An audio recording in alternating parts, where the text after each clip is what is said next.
अस्सलामुअलैकुम and welcome to नाज academy education. उम्मीद है आप लोग सब ठीक होंगे और सेफ़ होंगे। तो सबसे पहले तो आप लोग से माफ़ी चाहूँगी क्योंकि मेरी तबीयत थोड़ी ठीक नहीं, इसीलिए वीडियो नहीं आ रहा था।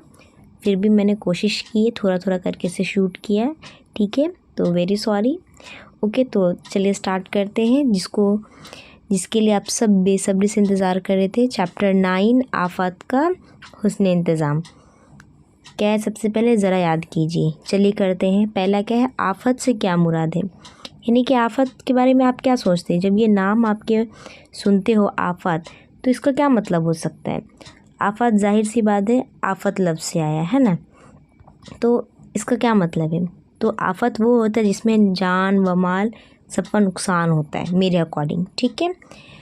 और सेकंड क्वेश्चन ये दिया गया है कि आफ़त की कितनी किस्में हैं। तो आफ़त की नॉर्मली 2 ही किस्में होती हैं। एक तो हो जाता है आपका कुदरती आफ़त, दूसरा इंसानी, जो इंसान की वजह से जो ख़तरा लाक होता है वो, ठीक है। तो ये भी हो गया।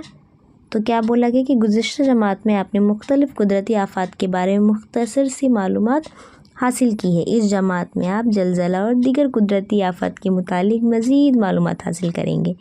चलिए जानते हैं। तो आपने जितनी भी आफ़ात के बारे में पढ़े हैं अच्छी बात है, नहीं पता है तो भी कोई बात नहीं, मैं बता दूँगी, ठीक है।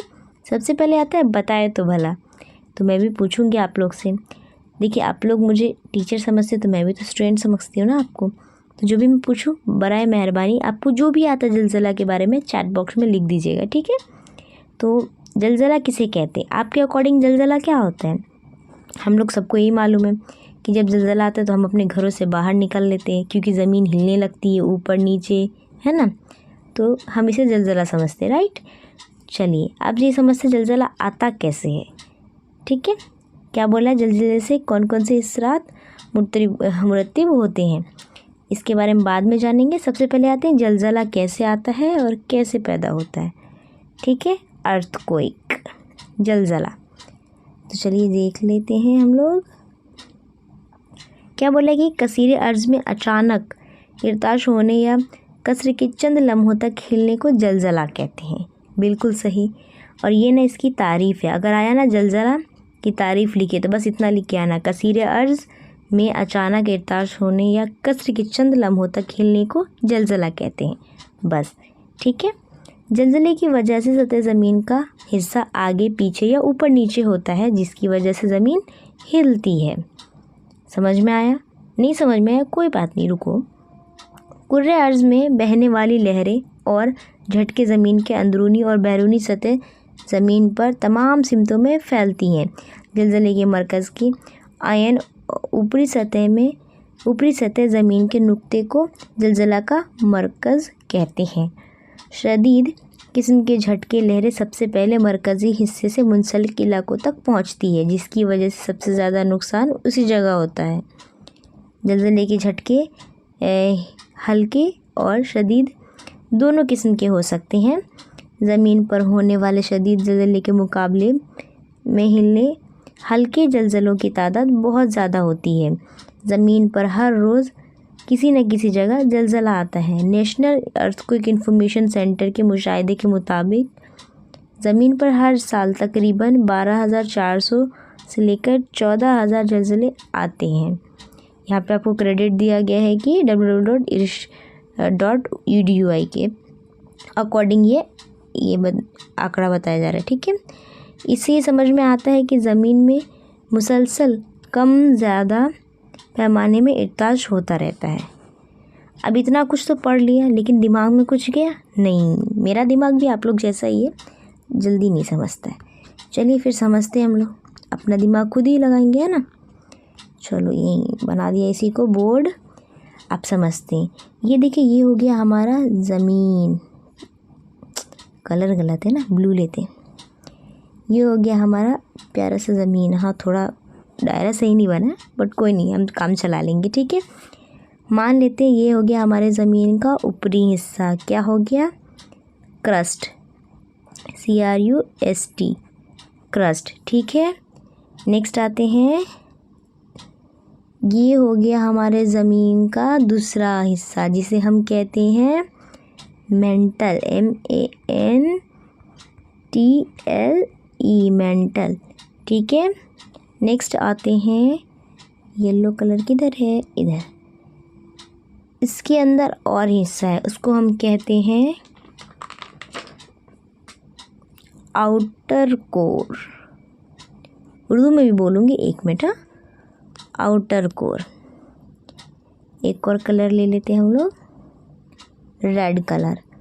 इसको बोलते हैं इनर कोर। ये नेम याद रखिएगा, बहुत इम्पॉर्टेंट है। ये समझिए कि हमारी मूवी का ना ये लीड कैरेक्टर्स के नेम है, ठीक है। हम कहाँ रहते हैं, हम रहते हैं, अब कौन सा कलर है, चलो ये ले लेते हैं। हाँ, हम लोग कहाँ रहते हैं, हम लोग रहते हैं क्रस्ट पर, कुरेर्स पर, ठीक है। सॉरी, कसीरे अर्ज पर, ठीक है।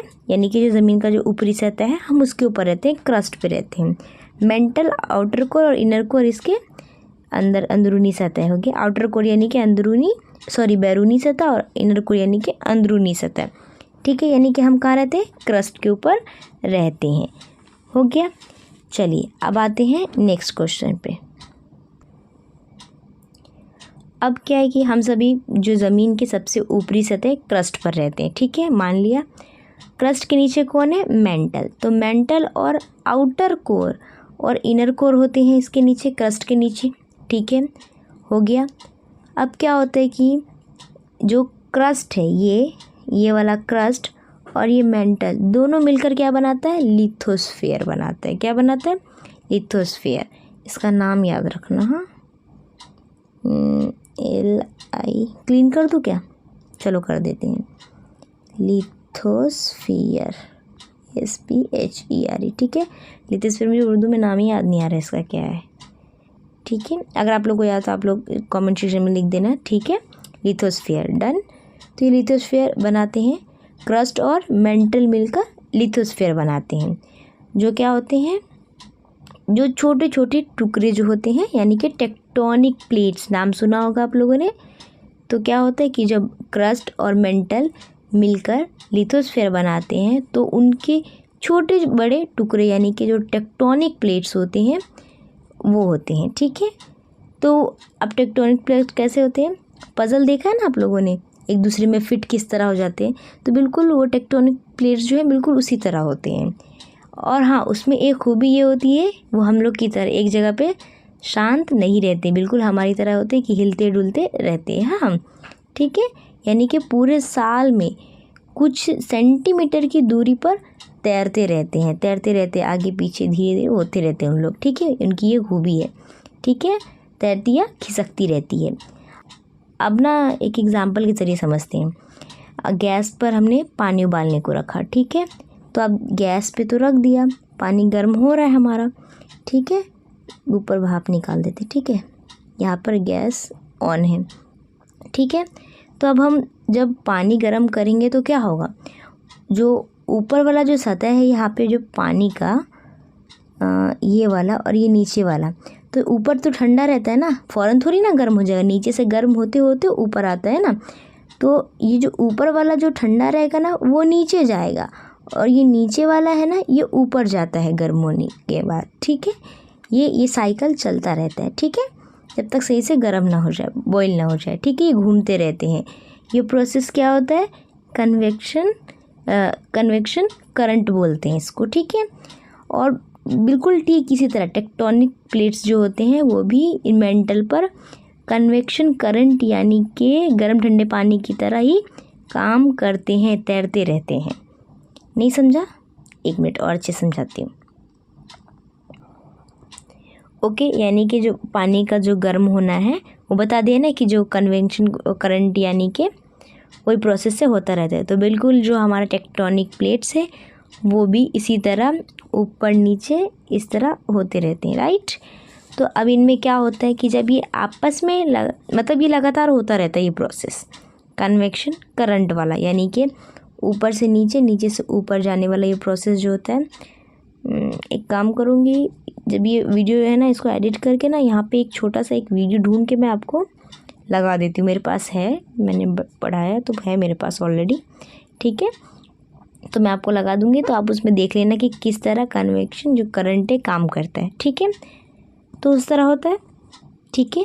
तो क्या होगा कि आपस में ये लगातार टकराते रहते हैं, जिसकी वजह से क्या होता है, इनके किनारों पर, आपने ज्योग्राफी की बुक में देखा होगा, ज़लज़ले की वजह से कुछ ज़मीनें इस तरह ऐसे रहती हैं, बीच में धंसा हुआ रहेगा, और है ना फिर ऐसा रहेगा, ऐसा देखा होगा आपने, है ना। तो इस तरह जो दो किनारे जो होते हैं ना आपस में, ये टकराते हैं। इनमें ना घिसना नहीं बोलते आपस में, जब कोई चीज़ आपस में टकराती है तो घिसना जैसा होता है, तो घर्षण पैदा होती है, और फिर ये आपस में इसी तरह ये फंस जाते हैं। और इसी दबाव की वजह से, मतलब जब ये आपस में फंस जाते हैं तो ऐसा होने पर क्या होता है, दबाव काफ़ी बढ़ जाता है, और बहुत ज़्यादा मिकदार में जो एनर्जी होती है ना वो पैदा, यानी कि जो सिस्मिक वेव वो होती है जिसके ज़रिए हम नापते हैं, ठीक है, कि कितनी तीव्रता में जो है अर्थक्वेक आई है। आपने देखा होगा ना न्यूज़ में, तो उसे सिस्मिक वेव कहते हैं। तो वो कितनी सिस्मिक वेव में आई है, ऐसा, ठीक है। तो जो सिस्मिक वेव क्या हो गया, सिस्मिक वेव ये सब हो गया। देखो यहाँ मरकज़ दिया गया है, और ये ऐसे से जो फैले इसी को बोलते हैं सिस्मिक वेव, ठीक है। और ये सिस्मिक वेव जब होता है और सिस्मिक वेव फैलती है, जैसे कि यहाँ पे आपको फैला हुआ नज़र आ रहा है, और इसी वजह से क्या होता है, अर्थक्वेक यानी कि ज़लज़ला आता है। तो होप आपको इसकी पूरी की पूरी प्रोसेस समझ में आ गई होगी कि कैसे क्या होते हैं, ठीक है। चलिए आगे इसका दिया गया है क्या, ये आपको MCQ जो होता है ना आपका खाना पूरी, उसमें पूछ सकते हैं कि है ना, हर साल तकरीबन डैश ज़लज़ला आते हैं, तो ये आप लिख के आना, ठीक है, आता है ऐसा, ठीक है। तो क्या लिस्ट है, ज़लज़ले की पैमाइश करने वाले सिस्मोग्राफ या सिस्मोमीटर कहते हैं। इसी तरह ज़लज़ले की शिद्दत की पैमाइश करने वाले रिक्टर स्केल, अलग अलग नेम है, ध्यान देना। ज़लज़ले की पैमाइश करने वाले को क्या कहते हैं, सिस्मोग्राफ, ठीक है, या फिर सिस्मोमीटर कहते हैं। इसी तरह ज़लज़ले की शिद्दत कितनी है उसकी पैमाइश करने वाले को क्या कहते हैं, रिक्टर स्केल कहते हैं, ठीक है। यानी कि रिक्टर स्केल नामी इकाई का इस्तेमाल किया जाता है इसे नापने के लिए। ये रियाजी की एक इकाई है। ज़लज़लों के असरात के बारे में मालूमात दी हुई है, इस जदुल का ध्यान से मुताला कीजिए। चलिए करते हैं। होप आप लोगों को समझ में आया हो कि ज़लज़ले का कैसे, किस तरह, कौन सा प्रोसेस है, ठीक है। अब आते हैं ज़लज़ले की वजूहात पर और उसके असरात पर। तो सबसे पहले है आतिशफ़िशा का फटना, जो वोल्केनो का फटना सुना होगा ना, तो उसके आसपास इलाके में क्या होती है, उसकी वजह से बहुत ज़्यादा शिद्दत पैदा होती है और वहाँ पर भी ज़लज़ला आता है, ठीक है। और क्या बोला गया है, दूसरा पॉइंट दिया गया कि बड़े बड़े बंद की वजह से ज़मीन पर पड़ने वाला दबाव, जो देखा होगा ना आपने, बड़े बड़े जो डैम्स वगैरह होते हैं उनकी वजह से भी जो ज़मीन पर बहुत दबाव पड़ता है और फिर ज़लज़ले आते हैं, ठीक है। तीसरा है कानकुनी, मीनिंग वगैरह आप देखे होंगे, कोल वगैरह, कोयले का खान वगैरह, उसमें भी उनकी वजह से भी आता है। जब कोयले की खुदाई होती है तो उनकी वजह से जो मशीनें हैं तो उनकी वजह से भी ज़मीन पर दबाव पड़ता है और ये होते हैं, ज़लज़ले की वजूहात हो सकते हैं ये भी। चौथा है ज़ेरे ज़मीन किए जाने वाले जोहरी तजुर्बात की वजह से भी होते हैं। पाँचवा है सतह ज़मीन से अंदरूनी हिस्सों में पानी का रिसाव, ज़ेरे ज़मीन ज़बरदस्त हरारत की वजह से पानी भाप बनता है और ये भाप कम कुव्वत वाले अर्ज़ी हिस्से से बाहर आने की कोशिश करती हैं, जिससे ज़लज़ला आता है। नेक्स्ट है ज़लज़ले के असरात। पहला पॉइंट है इंसान के साथ साथ जंगलाती ज़िंदगी और पालतू जानवरों का जानी नुकसान होना। तो जब ज़लज़ला आता है उसकी वजह से क्या होता है कि जो जानवर होते हैं, जानवर, इंसान, सब के ऊपर असर होता है, राइट, जंगलाती ज़िंदगी पर भी। दूसरा पॉइंट है बड़े पैमाने पर माशी नुकसान होता है, बिल्कुल, बिजली के खंभे, पाइपलाइन जो होते हैं, घर, इमारतें, रास्ते, रेल की पटरियों का तबाह हो जाना। जब ये आते हैं तो ये सारे असरात आपको नज़र आने लगते होंगे। सबसे ज़्यादा तो इमारतों का गिरना, और इमारतें जब गिरती तो रास्ते ब्लॉक हो जाते हैं, है ना। बिजली के खंभे गिरते हैं तो पाइपलाइन वगैरह सब खत्म, है ना। नेक्स्ट आता है कि तीसरा, हयाती तनु का नुकसान होकर माहौली निज़ाम का खतरा लाक होना। बिल्कुल हयाती तनु जो है वो हमारे माहौली निज़ाम के लिए ये ठीक है। अब इनका हयाती तनु का नुकसान होगा तो फिर क्या होगा कि माहौली निज़ाम का खतरा लाक होता है।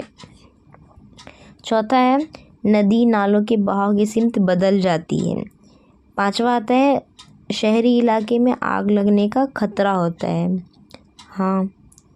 छठा है, समुद्र की तह में जलजले आने की सूरत में सुनामी की लहरें पैदा होकर साहिली इलाकों को बड़े पैमाने पर नुकसान पहुंचाने का अंदेशा होता है। सातवां पॉइंट दिया गया है कि ज़ेरे ज़मीन पानी की सतह ऊपर नीचे हो जाती है। ठीक है, तो ये तो हो गया जलजले के वजूहात, जलजले के असरात। ठीक है, आया तो लिख दीजिए, नहीं आया तो कोई प्रॉब्लम नहीं। ठीक है, मेनली आप 4 पॉइंट लिखोगे तो 2 मार्क्स के लिए, ठीक है, 3 मार्क्स के लिए भी आता है तो इसी में बना देने का 6 पॉइंट। ठीक है, नेक्स्ट आता है जलजले के ताल्लुक एहतियात। क्या क्या एहतियात होगा? अब हम सब तो जान लिए जलजले कैसे आते हैं, है ना। अब इसकी वजूहात, इसरात क्या क्या हो सकते हैं वो सब देख लिए। अब जलजला आएगा तो क्या करेंगे? क्या घर में रहेंगे? नहीं। हमने तो इसमें स्टार्टिंग में क्या बोला था कि जलजले को हम जानते हैं इस तरह की, जब जलजला आए तो घर से बाहर निकलो, है ना। तो घर में थोड़ी रहेंगे, क्यों रहेंगे घर में? नहीं रहेंगे। तो जलजले के ताल्लुक क्या है? एहतियात है। सबसे पहले क्या है, जलजले के वक्त आप घर पर हो तो, यानी कि ये सारे जो भी पॉइंट दिए हैं तो क्या करना है, अगर आप घर पे हो तभी ये सारे करेंगे, अगर घर पे ना हो तो ये नहीं अपनाएंगे। चलिए देखते हैं क्या है।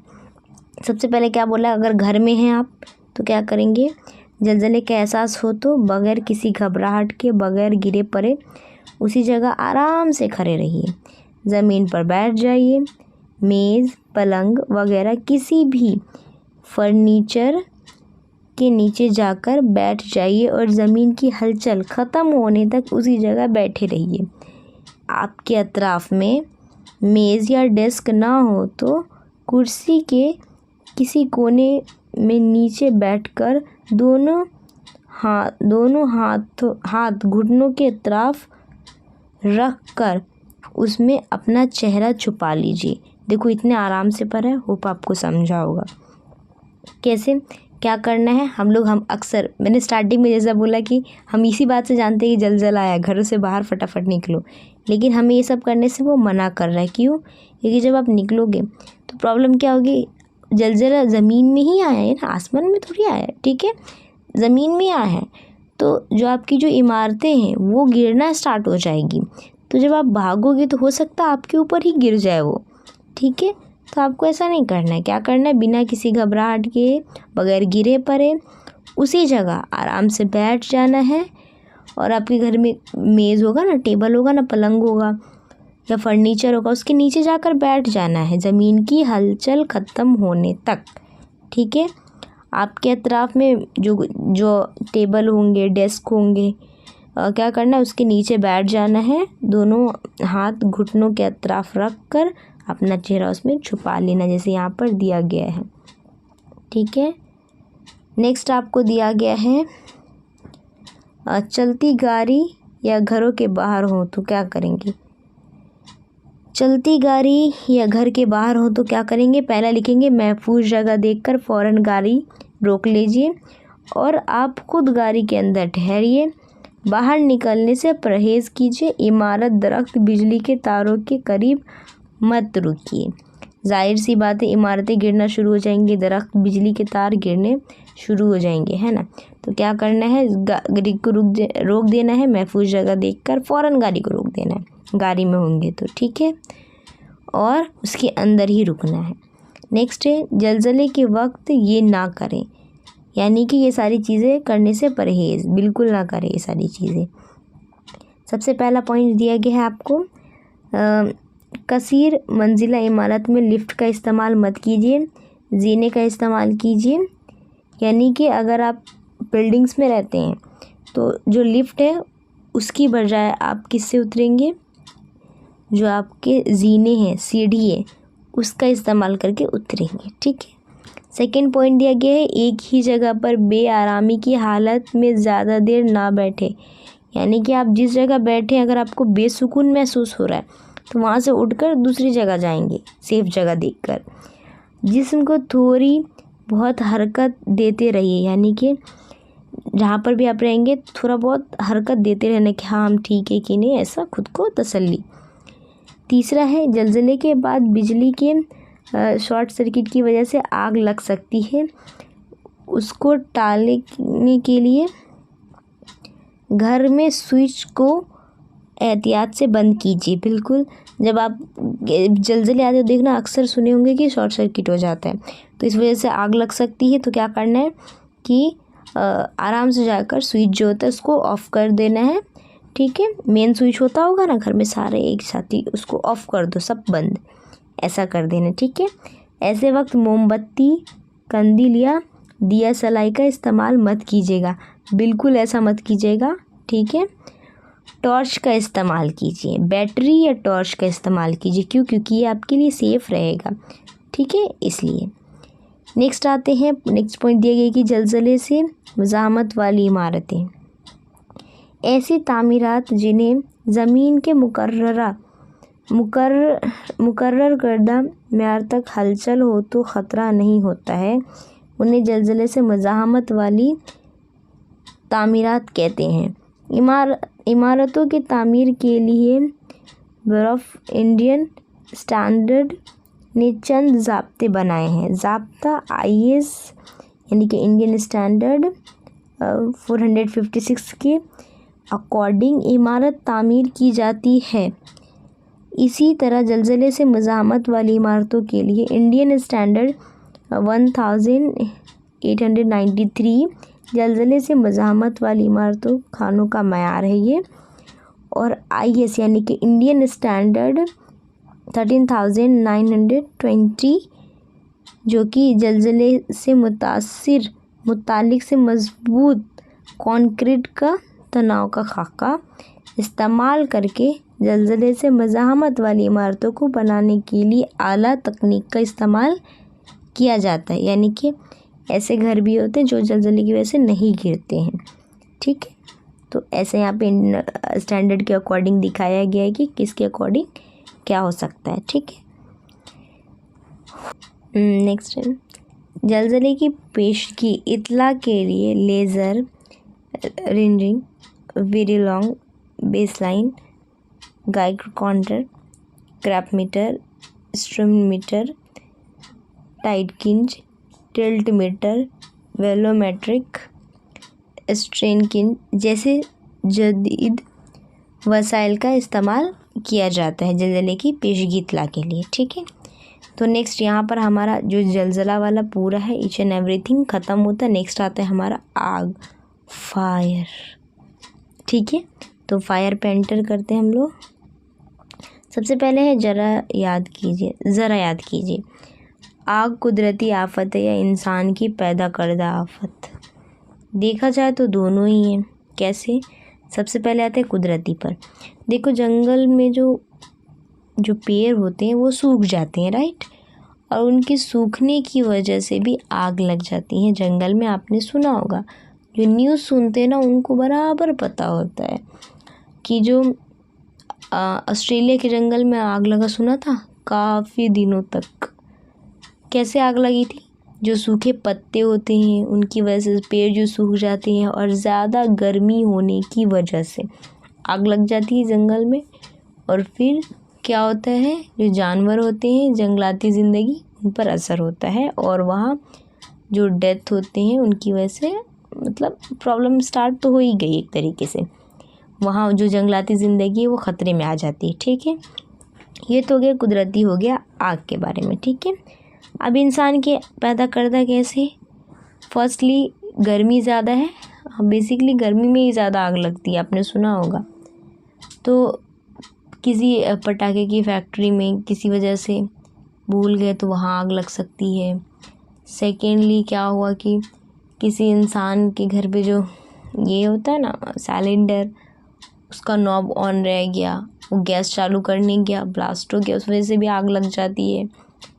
और सबसे मेन जो सीक्रेट नहीं पीते हैं, सीक्रेट बीड़ी यूज़ करके जो फेंक देते हैं इधर उधर, उनकी वजह से भी आग लग जाती है।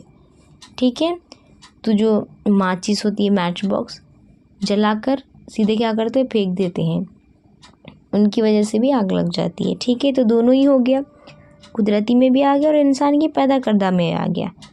ठीक है, चलिए आते हैं आफत की किस्मों के ऊपर।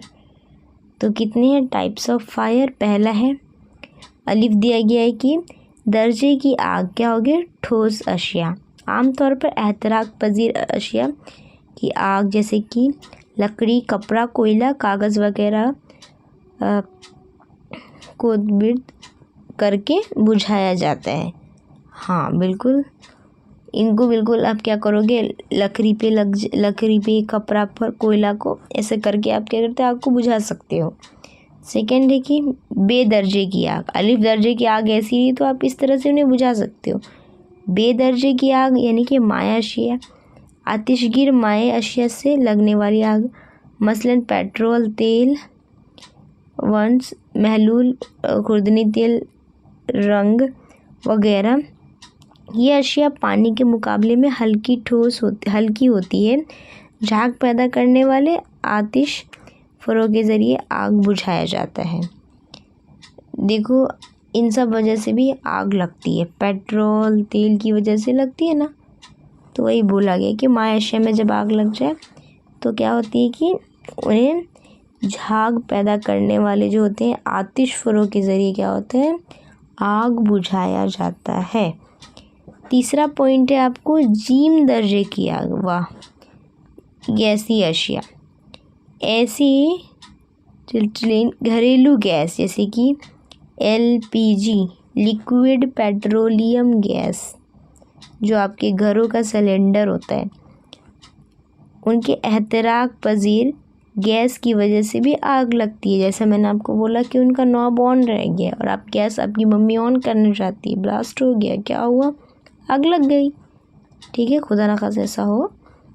ठीक है, अल्लाह सबको खैर करे। चौथा पॉइंट है दाल दर्जे की आग, कीमियाई अशिया, केमिकल की वजह से भी तो आग लगते हैं ना। जब आपस में दो केमिकल ऐसे हो जो रिएक्ट कर देंगे तो आग तो लगेगी ना। यहाँ पे देखो दिया गया है, एतराक पजीर धातु से लगने वाली आग, इसमें पोटेशियम, सोडियम और कैल्शियम का शुमार होता है। ये आम दर्जे पर पानी के साथ तामुल करते हैं। इसी तरह मैग्नीशियम, एल्युमिनियम और जिंक ज़्यादा दर्जे हरारत पर पानी के साथ तामुल करते हैं। दोनों ग्रुप जब पानी से मिलाप करते हैं तब शोला पैदा होता है। समझ में आया। और इस वजह से कभी कभी लेबोरेटरी में जो लैब होता है उसमें भी आग लग जाती है। इसीलिए आपने सुना होगा कि जो लैब का लाइसेंस है सिर्फ कॉलेज को मिलता है। तो जो आपके ट्यूशन टीचर्स होंगे, अभी नहीं, अभी तो आप 8th क्लास में ही हो, 11th 12th वालों की बात कर रही हूँ, उनको फिज़िक्स, जो किसी ने साइंस लिया होगा ना उनसे पूछना हाँ कि उनके स्कूल में जो उनके स्कूल ही बोलती मैं 11th 12th को, तो स्कूल में जो है ना उनके फिज़िक्स, केमिस्ट्री, बायोलॉजी तीनों का प्रैक्टिकल होता है। और सेम ही स्टूडेंट से आप पूछोगे जो साइंस लिया है कि जब वो ट्यूशन जाते तो उनके इसमें क्या प्रैक्टिकल होता है, बेसिकली तो करवाते नहीं हैं, और जो करवाते हैं वो सिर्फ फिज़िक्स का करवाते हैं और बायोलॉजी का करवाते हैं। केमिस्ट्री का क्यों नहीं करवाते, क्योंकि जो गवर्नमेंट होती है हमारी वो लाइसेंस नहीं देती है। लाइसेंस नहीं देगी तो आप केमिकल यूज़ नहीं कर पाओगे, इसीलिए केमिकल का यूज़ सिर्फ कॉलेज को अलाउड होता है। तो इसके लिए भी लाइसेंस की ज़रूरत होती है। ठीक है, तो ऐसे ही कोई भी केमिकल यूज़ नहीं करेगा, उनके पास लाइसेंस है, उनके टीचर से, सुपरविज़र से वहाँ पर तब होती है। जब हम करते हैं या करवाते हैं तो वहाँ पर क्या होता है, वहाँ पर सब कुछ सारी चीज़ मौजूद रहती, ईच एंड एवरीथिंग। ठीक है, 5वां पॉइंट लिखेंगे, हा दर्जे की आग, इलेक्ट्रिकल, इसमें बिजली का सामान, फिटिंग के वसाइल वगैरह के ज़रिए लगने वाले आग से कार्बन डाइऑक्साइड जैसे आग, रोक, आतिश फरो मदों के ज़रिए बुझाई जाती है। ये सबको ही पता है, आप लोग को पता ही है, ठीक है। ये बॉक्स भी पढ़ा दूँ क्या? चलो पढ़ा देती हूँ, नहीं तो मुझे कमेंट बॉक्स में लिख कर बोलेंगे मैम आपने बॉक्स वाला सेक्शन नहीं पढ़ाया। बेटा मेरी तबीयत बहुत ख़राब है, फिर भी थोड़ा थोड़ा करके शूट किया मैंने ये वीडियो, और आप लोग के इतने कमेंट आ रहे थे ना कि मैं क्या बोलूँ, ठीक है। तो इस बॉक्स में बोला गया कि आग बुझाने के तरीके कौन कौन से हैं। आग के फैलाव पर काबू पाने के 3 अहम तरीके होते हैं। पहला होता है ठंडा करना, तबरीद। आग बुझाने के लिए पानी एक अहम ज़रिया है। पानी हर जगह दस्तयाब है। आग पर और उसके अतराफ पानी मारने पर ठंडक पैदा होती है। इस तरह आग पर काबू पाना आसान हो जाता है। दूसरा है आग पर बंदिश लगाना। आग बुझाने के लिए खुसूसन तेल और बिजली की वजह से लगने वाले आग को बुझाने के लिए रेत या मिट्टी का इस्तेमाल किया जाता है। झाग पैदा करने वाली अशिया का इस्तेमाल आग को ढांकने के लिए किया जाता है। आग बुझाने का ये तरीका तेल की वजह से लगने वाले आग के लिए बहुत मुफीद है, यानी कि जो आप देखते हो नॉर्मली हॉस्पिटल्स वगैरह में अवेलेबल होते हैं, है ना, जो झाग बोल के रखा है यहाँ पर, ठीक है, उसी की बात कर रही हूँ। हाँ आप लोग समझ गए। तो ये किसके लिए, जहाँ तेल की वजह से आग लग जाती है उसके लिए ज़्यादा फ़ायदेमंद है ये। तीसरा पॉइंट है कि आतिशगीर मादों को हटाना। इस तरीके में अमली तौर पर आतिशगीर अशिया को आग से दूर करना होता है। लकड़ी का सामान या दूसरी एतराक पजीर अशिया आग से दूर हटाने से शोला ख़त्म हो जाता है। आग लगती है उसे फ़ौरन बुझाने के लिए एस्टर्टम पंप सबसे ज़्यादा मुफीद ज़रिया है। इस पंप की मदद से आग पर चारों जानिब से पानी मारने आग बुझाई जाती है। हाँ आपने देखा है ना, फायर इंजन चारों तरफ से पाइप लाते और पानी ऑन, चारों तरफ से पानी मारना स्टार्ट और आग ख़त्म, ठीक है। लेकिन क्या ये भी आफत है एक तरीके से, ऐसा है ना। नेक्स्ट पिंक बॉक्स है हमारा कि एहतियात और हिफाजती तदाबीर। पहला है रात को सोने से पहले या दूसरे शहर जाते वक्त गैस का रेगुलेटर इस्तेमाल ना हो तो उसे बंद कर दीजिए। घर से बाहर जाते वक्त बिजली चलने वाले आलात बंद कीजिए। सबसे इम्पॉर्टेंट, ये आपके रोज़मर्रा ज़िंदगी में यूज़ बोल रही है। अगर नहीं, आप जो लड़कियां हैं जो देख रही हैं, अगर आप खाना बनाती हो तो ये करें, नहीं भी करती हैं या फिर जो बॉयज़ है वो देख रहे हैं, क्या करना है, मम्मी आपकी पढ़ी है तो फिर उन्हें पता होगा या फिर उन्हें ये बात पता ही होगी। नॉर्मली ये बातें जो है ना, रेगुलेटर वाली बात सिलेंडर पे लिखी होती है, लेकिन फिर भी बोलूँगी, अपनी मम्मी से कहिएगा कि जब वो रात में सोने जाएं, ठीक है, या फिर वो कहीं जा रहे हैं तो गैस का जो रेगुलेटर होता है उसे बंद कर देने बोलना, ठीक है। एंड सेकेंडली, जब आप घर से बाहर निकलते हो तो बिजली की सारी चीज़ें बंद कर दिया करो। जो आपका मेन स्विच होता है ना उसी को बंद कर दिया करो, ठीक है। दूसरा है आग आग आग, इस तरह ज़ोर से चीख कर दीगर अफराद को बाखबर कीजिए और उसे मदद के लिए बुलाइए। ऐसा आग आग आग, समझ में आ गया ना, समझ में आ गया। यानी कि जब भी आग लगे तो ऐसा आग आग ज़ोर से चिल्लाइए और दूसरों को बोलिए, बाखबर कीजिए उससे, ताकि उसको मदद मिले सके। तीसरा पॉइंट आपको दिया गया कि फायर ब्रिगेड को फ़ौरन फ़ोन करके बुलाइए। फायर ब्रिगेड का नंबर याद है ना, नहीं याद है तो याद कीजिए, आपके फ़ोन में रहता है, ठीक है। नॉर्मली तो फ़ोन कीजिए और बुलाइए सबसे पहले, ताकि वो अपनी जो फायर इंजन की गाड़ी लाए और आग बुझाए, ठीक है। चौथा है आग बुझाने वाली टंकी के इस्तेमाल का तरीका मालूम कीजिए। यानी कि जो आग बुझाने वाली टंकी जो होती है उसको किस तरह यूज़ किया जाता है, उसका तरीका मालूम करना भी बहुत इम्पोर्टेंट है। अब क्या है, इब्तदाई इमदाद। मरीज़ को आरामदा अंदाज में बैठाइए या सोने दीजिए और फ़ौरन डॉक्टर की मदद हासिल कीजिए। अगर मान लीजिए कोई भी इंसान आग में किसी तरह से उन्हें तकलीफ़ हुई है या उन्हें चोट वगैरह लग गई या आगे वैसे जल गए, तो उन्हें क्या करना है, सबसे पहले तो आराम दीजिए। ठीक है, आराम से बोलिए उन्हें बैठ जाने, तो बोलिए सोने दीजिए और फ़ौरन डॉक्टर की मदद हासिल कीजिए, नहीं कि फ़ौरन डॉक्टर को दिखाइए। खुद से दादागिरी नहीं करनी है, हाँ, डॉक्टर को बताना है क्या हुआ है। तो अभी हमने 2 आफत के बारे में पढ़ लिया। पहला तो हमारा अर्थक्वेक था एंड सेकेंड इज़ फायर। ठीक है, EF। अब आते हैं L पर, यानी कि लैंडस्लाइड, चट्टान का खिसकना।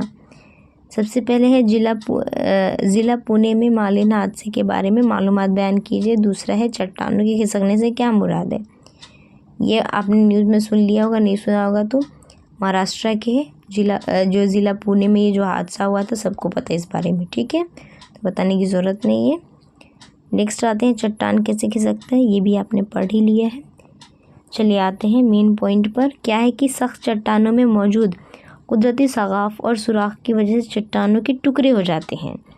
खुसूसन शदीद बारिश के दौरान चट्टानों की सगाफ और सुराखों में पानी दाखिल होने से उन चट्टानों की झीझ होती रहती है, उनका वज़न बढ़ता है और इस किस्म के चट्टानें ढलान इलाके से फिसलते हुए निचले इलाके में चली जाती हैं। उसी को चट्टान का खिसकना कहते हैं। ये आप चट्टान का खिसकना, ये इसकी डेफिनेशन यानी कि तारीफ़ भी हो गई। ठीक है, आपने सुना होगा कि बहुत सारे अक्सर जो बोला जाता है कि बारिश के टाइम पर, तो उससे पहले ही जो बोलते पहाड़ी इलाके होते हैं वहाँ घर बनाने से मना करती है गवर्नमेंट। क्यों? सबसे बड़ा मुद्दा यही है, चट्टान का खिसकना। ठीक है, तो ये बात हो गई, समझ में आ गई। सेकंड आपको मेन पॉइंट दिया गया क्या कि चट्टान खिसकने की वजूहात क्या है। पहला है जलजला, सुनामी, शदीद बारिश, बादल का फटना, सैलाब वगैरह बड़ी कुदरती आफत के बाद चट्टान के खिसकने का अमल होता है। बहुत ज़्यादा बारिश होगी तब भी आपने ये सुना होगा कि वहाँ चट्टान गिर गए, चट्टान खिसक गया। तो ये भी एक आफत ही है ना। जिस भी चीज़ में इंसानी माली जो जान व माल का नुकसान हो रहा है तो वो क्या आफत है। दूसरा है दरख्तों के बेतहाशा कटाई की वजह से ज़मीन की झीझ होती है, इस वजह से भी होता है। तीसरा है पहाड़ी घाट में रास्ते बनाने के लिए खुदाई करने पर पहाड़ कमज़ोर हो जाते हैं और उनसे चट्टान खिसकती है। हाँ, सुना होगा आपने न्यूज़, कई बार ऐसा हुआ है। नेक्स्ट है चट्टान खिसकने के असरात क्या क्या हैं। सबसे पहले है नदियों में अचानक सैलाब आता है, नदी की सिमत बदल जाती है। दूसरा है आबशार के मकाम बदलता है, पानी का मसनू यानी कि आर्जी ज़ख़ीरा तैयार होता है। तीसरा है चट्टान खिसकने से नीचे के दरख्त अकड़ जाते हैं, ढलवान पर बनने वाले मकानात गिर जाते हैं। ये तमाम पत्थर और मिट्टी के मलबे दरख्त नीचे सपाट जगह पर गिरते हैं, जिसकी वजह से बड़े पैमाने पर जानी और माली नुकसान होता है। नेक्स्ट पॉइंट है आमद व रफ्त के रास्तों पर रेल की पटरियां पर चट्टान गिरने से आमद व रफ्त मशदूद हो जाती है। पांचवा पॉइंट है चट्टान खिसकने से उस पर की नबाताती ज़िंदगी बर्बाद हो जाती है। एंड नेक्स्ट वन है कि आफत की रोकथाम। मनसूबा खाका आपको कुछ दिया गया है, उसे पढ़ लेते। ज़रूरी है कि आप पढ़ें इसको ज़्यादातर, लेकिन कोई नहीं, मैं ही पढ़ देती हूँ। ठीक है, इतना समझाया तो नहीं, ये भी समझा ही देते हैं। क्या है, स्कूल में आफत की रोकथाम के ताल्लुक मनसूबा का खाका तैयार करने पर मुसीबत के वक्त अमदादी कामों में मदद मिलती है, इसीलिए जेल की निकात से दर्ज करना ज़रूरी है। जेल में खाका दिया गया है, इसकी मदद से एक खाका तैयार कीजिए, यानी आपने भी एक ऐसा चार्ट बनाना है। ठीक है, सबसे पहले अहम निकात दिया गया है स्कूल की बुनियादी मालूमात क्या क्या है।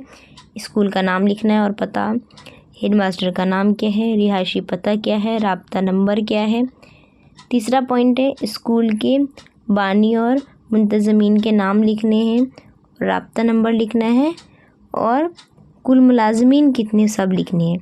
कि कभी कोई हादसा हुआ तो जब बाहर निकलते ना, जैसे कि बाई चांस कभी आग लग गई स्कूल में, तो जो मुलाजमीन है कितने रहेंगे, तो आपको नेम देख के फटाफट याद आएगा, हाँ ये निकले ये वो निकले नहीं, ऐसा ये नहीं तो कभी कभी हड़बड़ाहट में नेम भी इंसान भूल जाता है अपना, ठीक है। तो दूसरों का क्या ही याद रखेगा, ठीक है।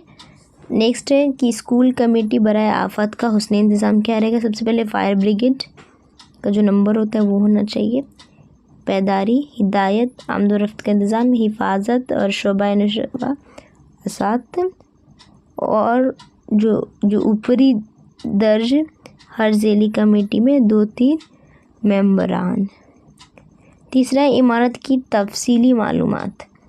इमारत की तफसीली मालूमात क्या क्या लिखोगे कि जो कमरे की कुल तादाद कितनी है, जमातों की तादाद कितनी है, जमात कितनी है, छत की तामीर की नौयत क्या है, लकड़ी है या पत्रे या सीमेंट से है, इमारत की उम्र कितनी है, साल बताना है, सब लिखना है। इमारत कब बनी वो साल बताना है, अपना साल नहीं। स्कूल के मैदान के ताल्लुक़ बताना है, स्कूल का जो कैंपस में खेल मैदानों की किस्में बताने, खो खो, कबड्डी और पेश दर्ज और दीगर मैदानों के बारे में भी मालूमात बताने हैं। मैदानों के अहम रास्ते से फ़ासला बताना है। स्कूल का रोज़ाना का मामूल क्या है वो बताना है, यानी कि स्कूल शुरू होने, स्कूल का वक्फ़ा, स्कूल की छुट्टी का वक्त, स्कूल में दिन भर में ली जाने वाली मुख्तलिफ़ सरगर्मियाँ क्या क्या हैं वो सब लिखनी है। स्कूल में मुमकिन ख़तरा क्या है, मुमकिन ख़तरे के नाम और नीयत लिखने हैं। कम, दरमियाने, शदीद सब बताने हैं। माजी में हो चुका कोई नुकसान है तो वो भी लिखना है।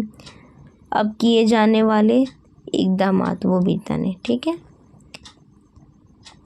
नेक्स्ट है आफात के हुस्न इंतज़ाम का स्कूली खाका।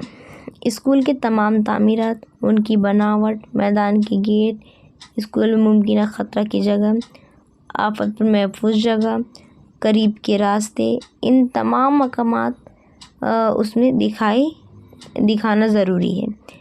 इस नक्शे के बारे में तमाम तुलबा को आगाह करें और उसको स्कूल के दाखिला गेट के करीब लगाइए। स्कूल में मश्क, स्कूल में मुमकिन ख़तरे से आफत के मुतालिक मुतैना मुद्दत यानी कि हर महीना मश्क लीजिए। इस वक्त हातिर तलबा की तादाद, दिन, वक्त और ख़ामियों का इंदराज करें। तो आप इस तरह ये पूरा खाका बना सकते हो, ठीक है। आफत की रोकथाम में एक हेल्प मिल जाएगी आपको। नेक्स्ट वन क्या है, इदारों के नाम बताएंगे। चलो इसे भी पढ़ लेते हैं। सबसे पहले कौमी मरकज़ बराए जलज़ला, नेशनल सेंटर ऑफ सिस्मोलॉजी यानी कि NCS, मरकज़ी हुकूमत की वजारत अर्ज़ियात के तहत जलज़ले और मुख्तलिफ़ आफात की ताल्लुक़ से तहक़ीक़ करता है। ज़मीन के खिसकने के मुमकिन असरात की मनसूबाबंदी करने के लिए हुकूमत हिंद, इंडियन माउंटेनियरिंग इंस्टीट्यूट और international centre for integrated mountain development इदारों के ताउन से प्रोग्राम शुरू किए हैं। चट्टान के खिसकने, इंस्टीट्यूट ऑफ जियोलॉजी और वर्ल्ड जियोलॉजी कल कोरम, इन इदारों से मदद ली जाती है। तो ये इदारों के नेम हैं, यही बता दिए गए हैं, ठीक है।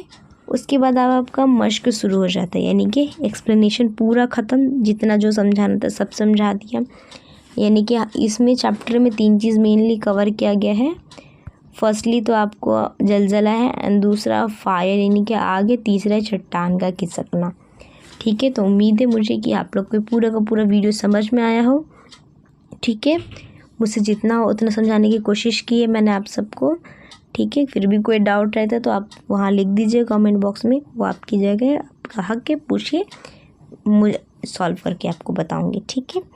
चलिए मिलते हैं नेक्स्ट वीडियो में, बाय, टेक केयर, अल्लाह हाफिज़। आप लोग अपना ख्याल रखिए, ठीक है। और बराए मेहरबानी वीडियो को बड़ा शेयर कर दीजिए, ठीक है। जिन बच्चों तक नहीं पहुँचा उन तक पहुँचा दीजिए, नहीं तो ठीक है। आप लोग सबके बहुत सारे कमेंट के लिए शुक्रिया, ठीक है। चलिए अल्लाह हाफिज़। और डिस्क्रिप्शन बॉक्स चेक कर लेना, वहाँ से इसके पिछले जो वीडियोज़ है सब डाल दिए मैंने, देख लेना, ठीक है। और फैक्ट के चैनल को जाके सब्सक्राइब कर लो यार, इनफैक्ट को वहाँ जाइए और देखिए डिस्क्रिप्शन बॉक्स में उसका भी लिंक दे रखा है, वहाँ पे आपको फैक्ट वीडियोज़ मिलेंगे। ठीक है, साइंस से ही रिलेटेड है। ठीक है, चलिए मिलते हैं नेक्स्ट वीडियो में। बाय, टेक केयर, अल्लाह हाफिज़।